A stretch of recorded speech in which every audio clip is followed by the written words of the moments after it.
quiero compartir con ustedes el texto que preparé para la discusión en torno a la revocación de mandato. Honorable Asamblea, hoy vengo a convocarlos a hacer historia. La revocación de mandato es el gran paso adelante que nos toca dar en el proceso de democratización de México. Si bien todas las fuerzas políticas aquí representadas dicen aceptar esta forma de democracia directa, de democracia participativa, lo que aparentemente nos divide son los cómo. Si esto es cierto, no debiera resultarnos difícil llegar a un consenso. El concepto de revocar el mandato de un gobernante tiene una añeja tradición en tiempos modernos.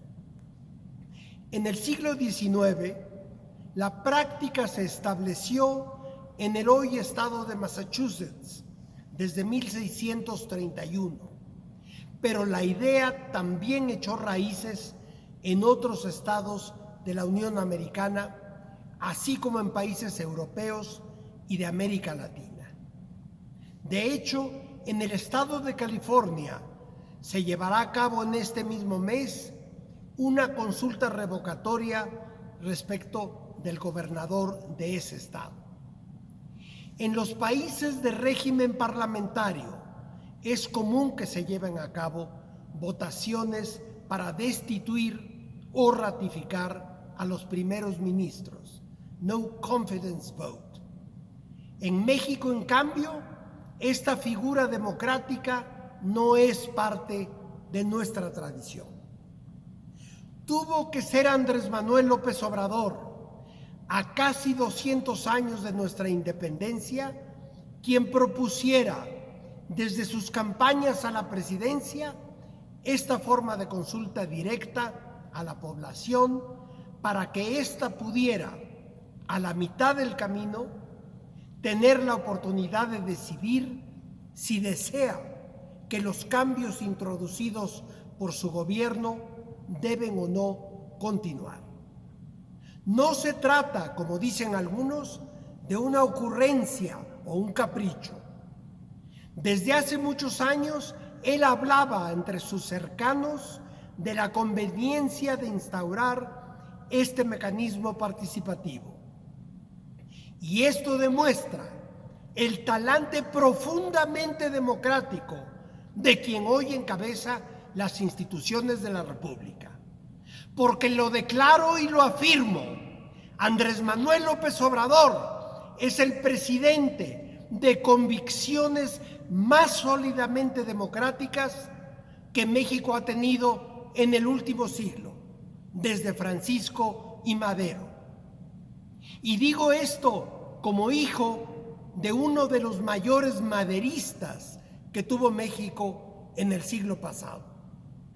Tan es demócrata el presidente que él anunció desde el primer día que después de 2024 se retirará de toda forma de hacer política. Tan es demócrata que en los casi 3 años de su gestión, un solo ciudadano o ciudadana no ha sido detenido, ni menos encarcelado o torturado por la expresión de sus convicciones políticas. Tan es demócrata que ha establecido un clima de libertad de expresión sin precedente desde Madero. Esta consulta es el resultado inevitable de esa vocación democrática. Hablo de hechos contundentes y comprobables, pese a lo que vociferan quienes han perdido privilegios y negocios, así como innumerables comunicadores e intelectuales orgánicos. Lo que sí ha resultado una víctima de este gobierno es la posibilidad de hacer negocios con la presidencia, así como de recibir canonjías, condonaciones de impuestos y privilegios especiales. Compañeros y compañeras, para que la consulta sea genuina y refleje auténticamente la voluntad de las mayorías, necesitamos reglas inimpugnables fuera del Poder Legislativo y la más simple y llana de las preguntas. Cualquier otra cosa sería una trampa tendida por los enemigos irreductibles del cambio que el pueblo mexicano mandató en 2018. Lo que ocurre es que los enemigos del cambio conocen muy bien el respaldo que el pueblo sigue dando al presidente. Han visto las últimas encuestas y temen enfrentar el resultado de una consulta genuina.